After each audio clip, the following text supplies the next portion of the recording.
Good morning. Well, not sure it'll be morning when you're looking at this, but welcome to another episode of CSEC Physics with me, Marvin Lee. In today's episode, we will be looking at the glorious wonders of horse carts. Yes, I know it might seem strange that we're actually discussing horse carts, but they're important to physics. A lot of things are important to physics. People say Newton got whacked in the head by an apple, and Aristotle observed horse carts. Today we will learn how horse carts influenced one of the earliest theories of motion and how these theories were improved upon. Welcome to today's episode of CSEC Physics with me, Marvin Lee.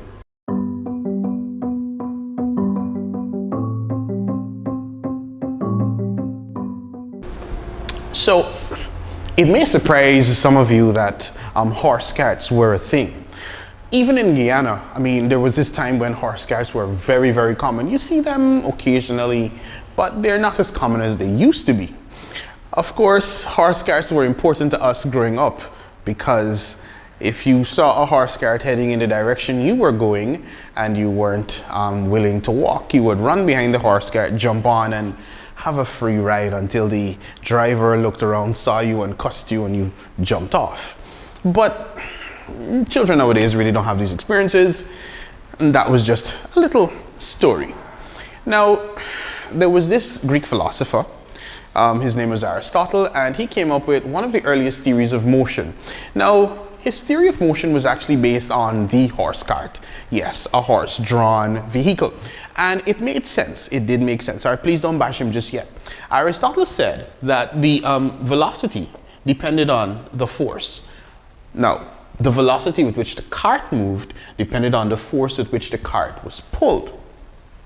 And that's important. And he was right, actually. He was right. Because if you had one horse, it could move probably pretty fast, but if you had four, it could move a whole lot faster.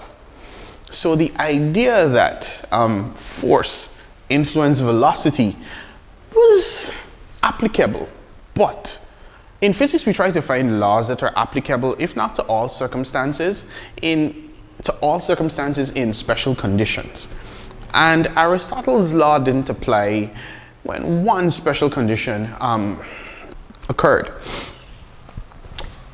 If force influences velocity, meaning how hard an object is pushed or pulled influences how fast it moves, what then happens when force is zero? Now, you might be thinking, but would the horses stop pulling? No, we're not talking about horses and horse-drawn carriages anymore. We're talking about, say for example, someone pushing a stroller or a supermarket trolley, for example. If you're pushing a supermarket trolley and you don't stop it yourself, if you just let it go, the instant you let it go, does it stop moving? The reason I ask this is because the instant you let that trolley go, there is no more force applied. You are no longer pushing said trolley. Does the trolley stop? Now, the last I checked in my little supermarket experiment, the trolley didn't stop. It just kept rolling.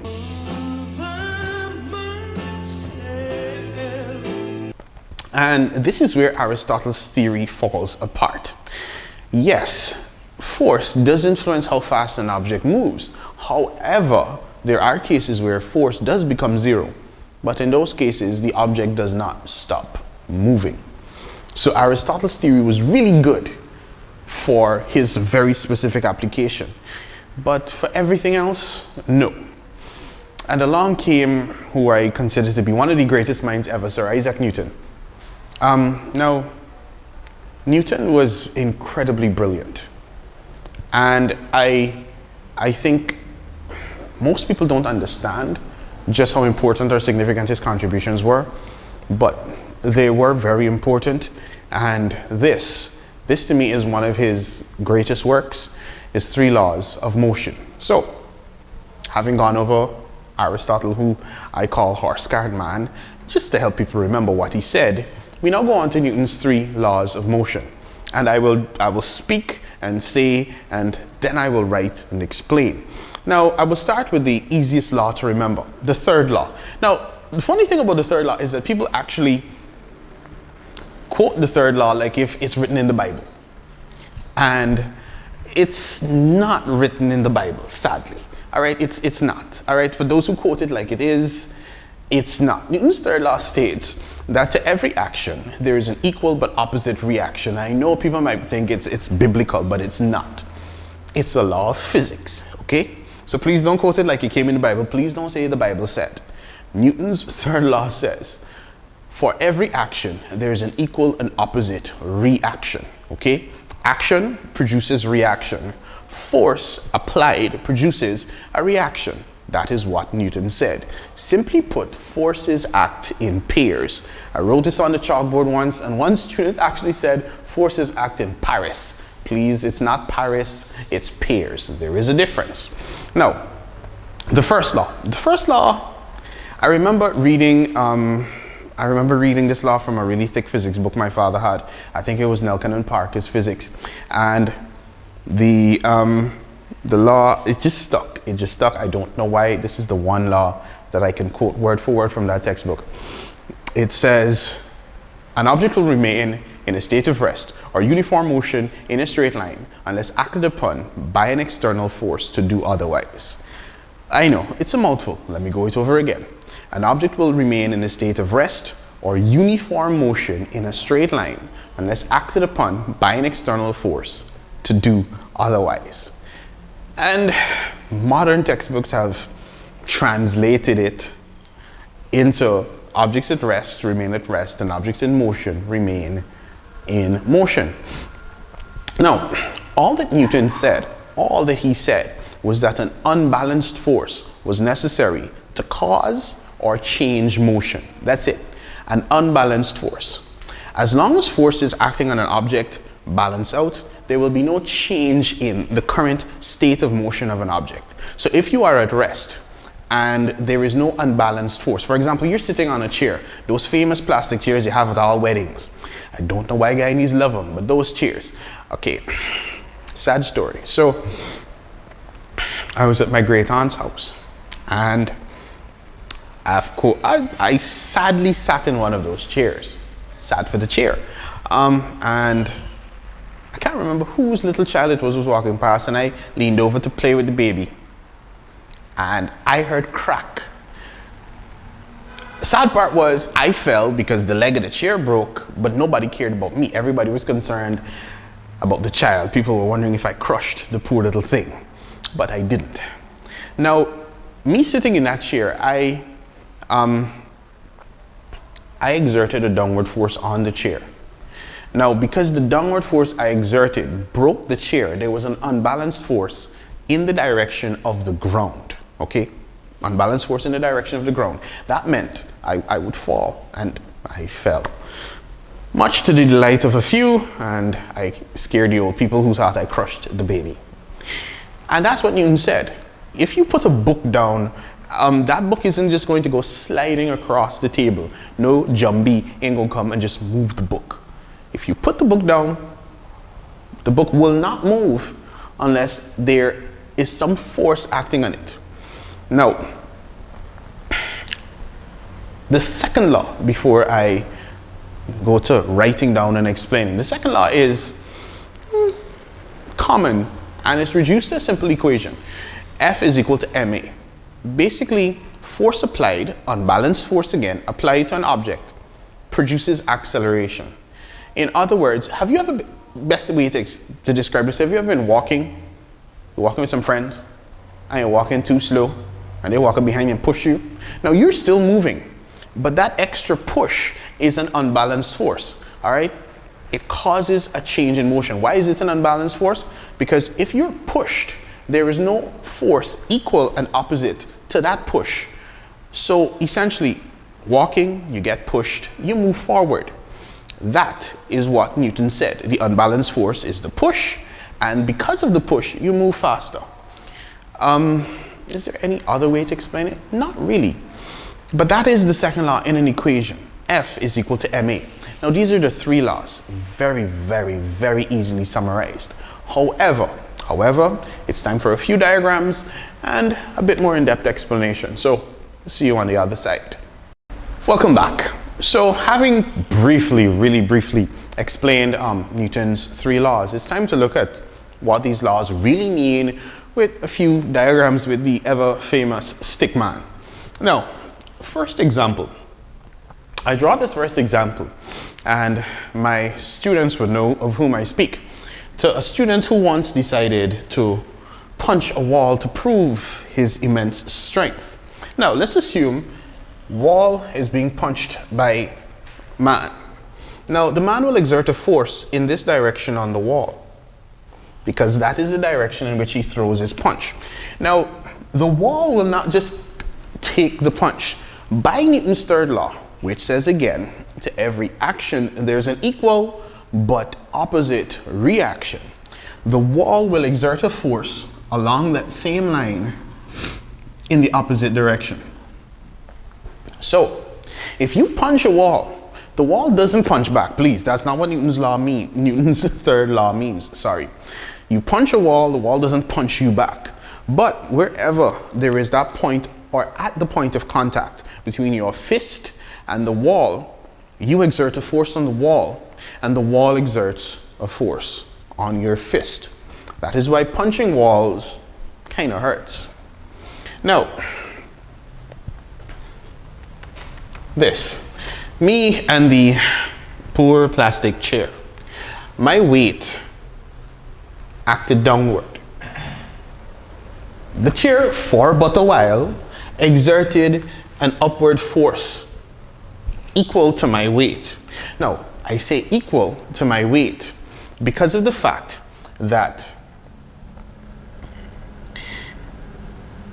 the moment the forces became unequal, I broke the chair. I know, I should have known better than to sit in a single plastic chair. But my weight acting down, the chair exerting a force acting in the opposite direction. The force exerted by the chair on me was equal and opposite up to the moment the poor chair broke. This is very important because, again, when the chair broke with me, it was because my weight exceeded the force the chair exerted on me. And again, man and wall. If you punch a wall and your hand goes through that wall, it would imply that the force you exert on the wall is much greater than the force the wall exerts on your fist. And this is an application, or these rather are applications of Newton's third law. And the force, which is the reaction, is actually called just that. It's called normal reaction. So wherever two surfaces are in contact, even if you put your hand on like a door, a window, you touch anything, at that point of contact, you exert a force on the object, and the object exerts an equal and opposite force on you. Do remember, to every action, there's an equal, but definitely opposite reaction. Hopefully you understand, and please do remember, it's not biblical, it's not found in the Bible, it's not a holy verse. So, two practical examples of Newton's third law. Time to look at his first law and its implications. So, see you soon. Welcome to this little segment on Newton's first law. Now, Newton's first law says that an object will remain in a state of rest or uniform motion along a straight line unless acted upon by an external force to do otherwise.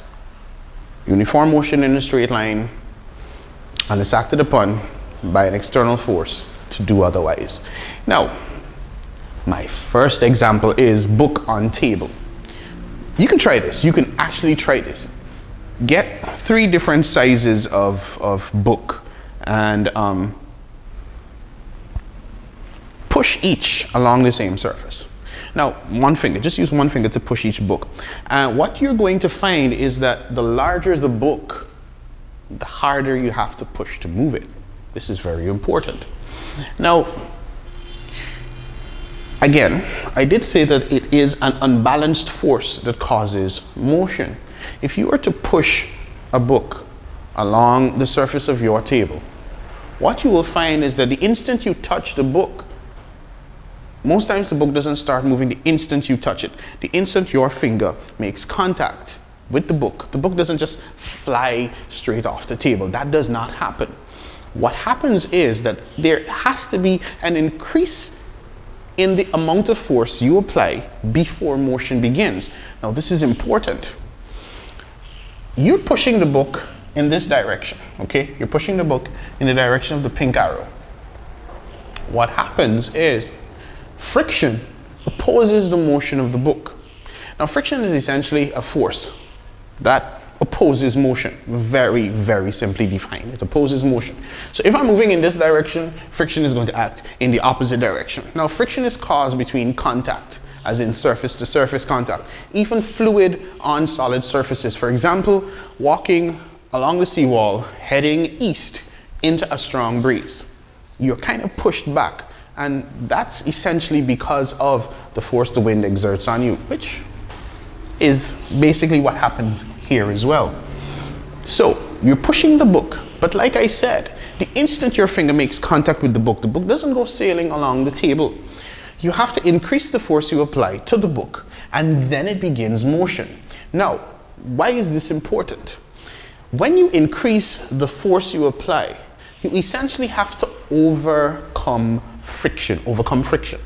Why? If friction is opposing motion, and the frictional force and the force you apply are the same, if they're equal but opposite, you will find that there will be no motion.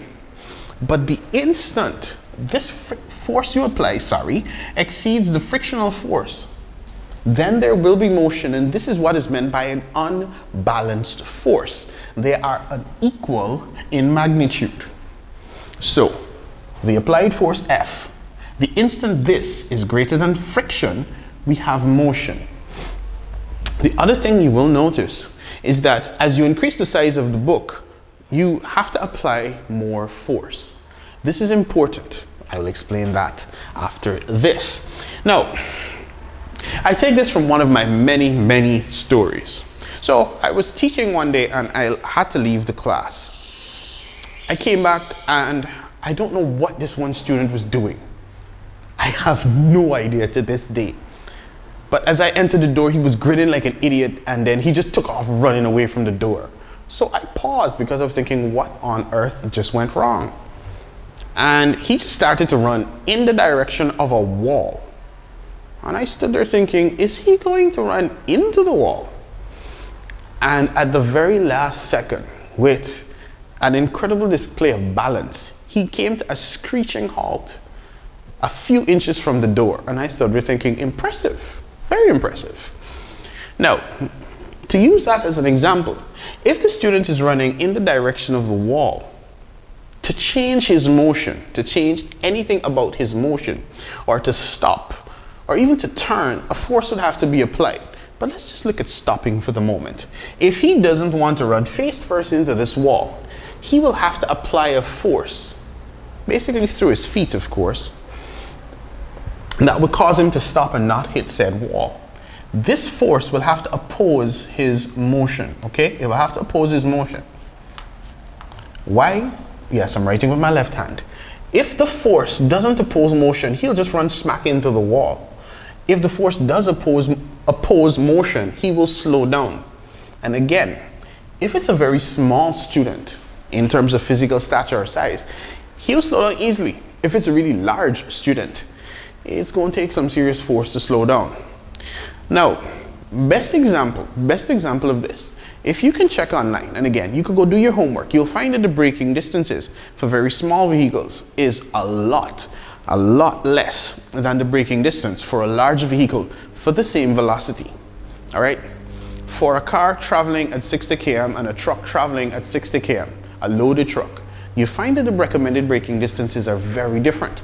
This is because the larger the object, the greater the force needed to slow the object down. And also the larger the object, the larger the force needed to speed the object up. It's why cars and trucks really don't have the same engines. I mean, you don't find a truck engine normally coming in a car, and you don't find a car's engine normally coming in a very large truck.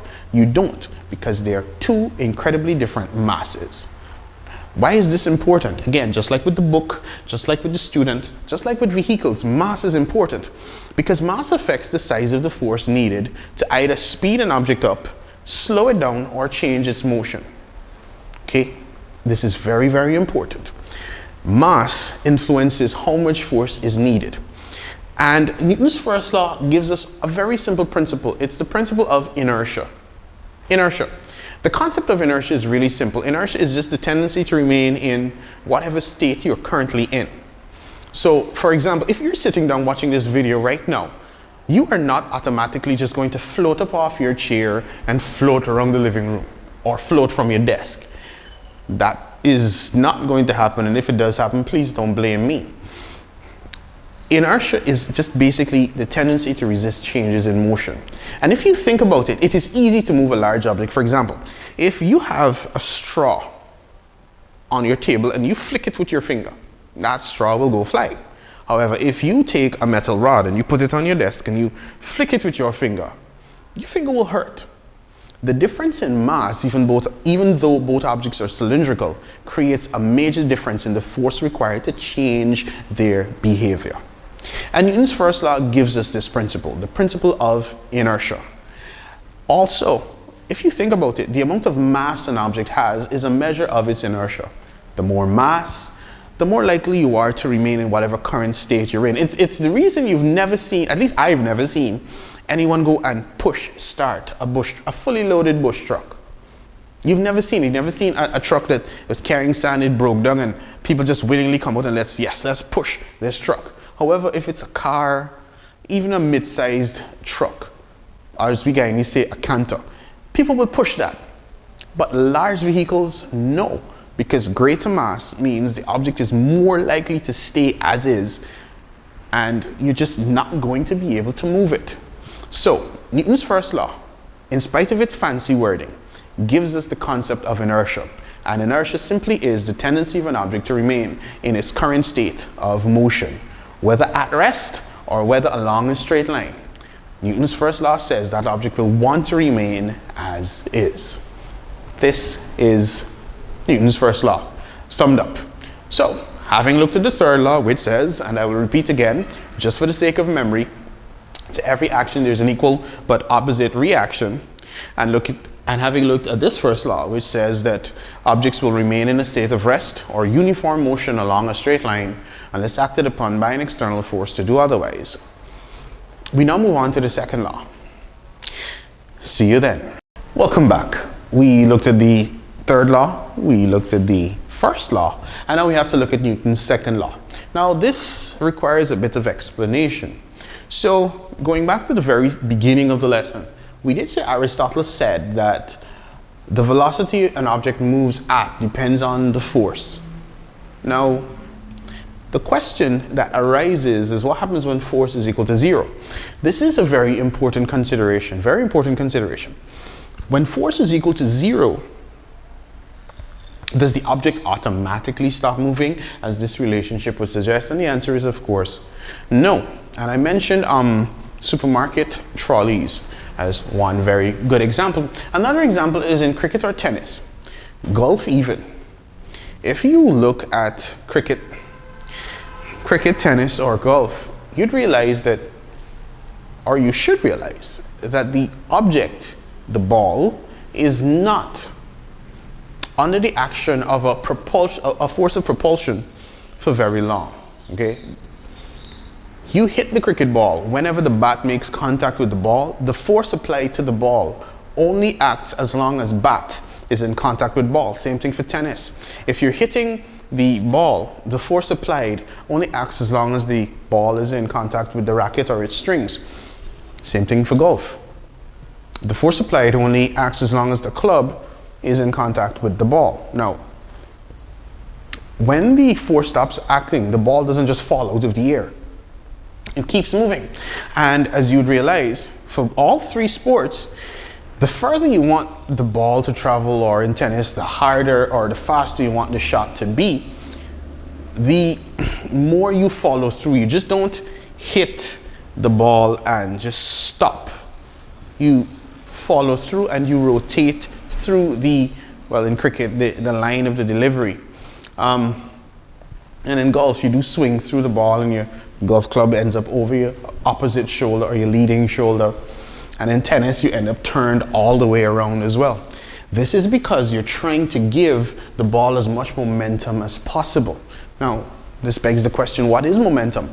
Momentum is simply the property a body possesses that keeps it in motion, even when the force that caused motion no longer acts.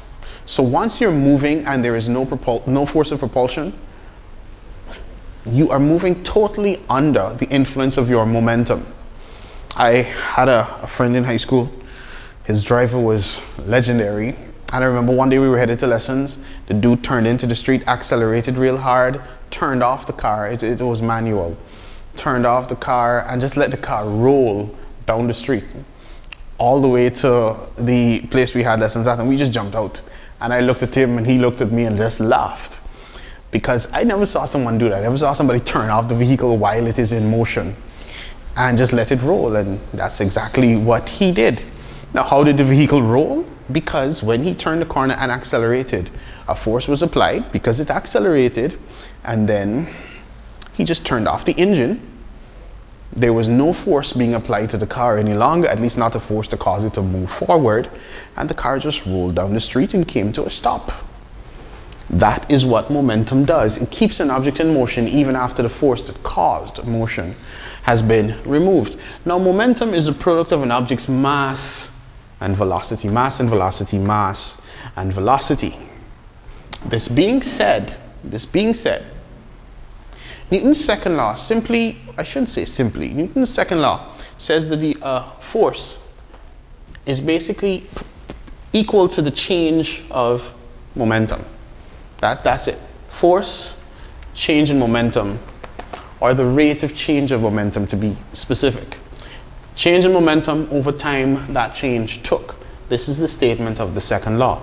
The force applied, or the force that causes motion, or the force that produces motion, or what people call the net force, is the change in momentum over time taken, or the rate of change of momentum. Now, how do we get rate of change of momentum? mv and mu. What do these terms mean? Now, if momentum is mass by velocity, this is why physics confuses people sometimes.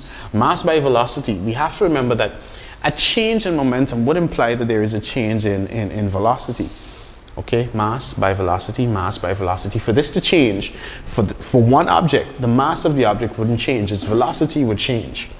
When its velocity changes, we could have, or we will have, an initial and a final velocity. If you remember our graphs of straight line motion from our last lesson, you'd realize that u is initial or starting velocity and v is final velocity. And we divide this change in momentum by our time. So mv is final momentum and mu is initial momentum. So let me go it over again. Momentum is mass times velocity. And Newton's second law says that the net force, the unbalanced force, the force that causes motion, is basically the change in momentum divided by the time that change takes to occur, or the rate of change of momentum. mv is final momentum, mu is initial momentum. This being said, we can do some maths, simple maths, and we can examine the right-hand side of this equation, mv minus mu over t. Looking at the numerator, if we factorize, we just take m out, we end up with v minus u, and we have all of this over t. If we remember from last week's class, v minus u upon t is also our acceleration. So substituting for this in this equation, what we end up with is m times a. So Newton's second law as an equation is the force that causes motion is equal to mass times acceleration. Force is mass by acceleration, and we get force is mass by acceleration from this, which says the force that causes motion is equal to the change in momentum divided by the time that change takes, or force is equal to the rate of change of momentum. And this is Newton's second law. If you remember nothing else, just remember that momentum is mass by velocity and force is mass times acceleration. These are Newton's three laws. The first law says an object will remain in a state of rest or uniform motion in a straight line unless acted upon by an external force to do otherwise. Second law says that force is proportional to the rate of change in momentum, or force is equal to mass by acceleration. And the third law says to every action there's an equal and opposite reaction. These are the three laws, and all three laws came about as a result of an investigation by Isaac Newton into motion. Now, also do remember that Aristotle did say that the velocity of an object is proportional to the applied force, which didn't apply in all situations, and this was one of the starting points for almost all theories of motion. In our next lesson, we will look at linear momentum, at how objects collide, the types of collisions, and whether collisions are inelastic or elastic. We will do a few calculations, and I should have a demonstration for you. So, until then, take care, stay safe, wear your mask, wash your hands, and learn some physics. Thank you for being here today, and thank you for joining me, Marvin Lee, in this episode of CSEC Physics. Peace.